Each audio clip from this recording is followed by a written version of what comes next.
Sementara itu menghadapi teknologi modifikasi cuaca atau TMC yang saat ini tengah dilakukan, Lanut Sri Mulyono Herlambang menyiapkan satu pesawat jenis C-212 yang berasal dari Skuadron Udara 4 Lanut Abdurrahman Saleh.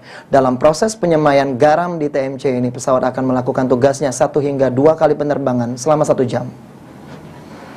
Dengan bulan April dibandingkan periode Pesawat jenis C-212 disiapkan oleh Lanut Sri Mulyono Herlambang atau SMH untuk menghadapi teknologi modifikasi cuaca yang saat ini tengah dilakukan di Sumatera Selatan.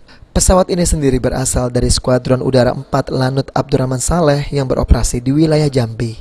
Pesawat ini sendiri disampaikan oleh Dan Lanut Sri Mulyono Herlambang Kolonel Penerbang Hermawan mampu untuk melakukan TMC selama 10 hingga 15 hari ke depan.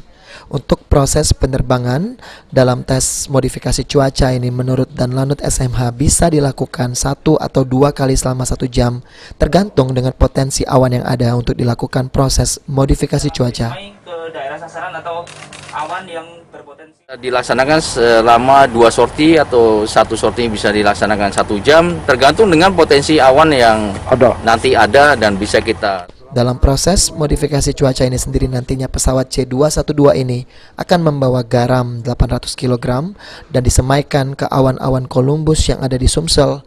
Lanut SMH sendiri dalam melakukan proses modifikasi cuaca akan berkoordinasi dengan Badan Meteorologi, Klimatologi dan Geofisika BMKG untuk mengetahui potensi cuaca yang ada per harinya.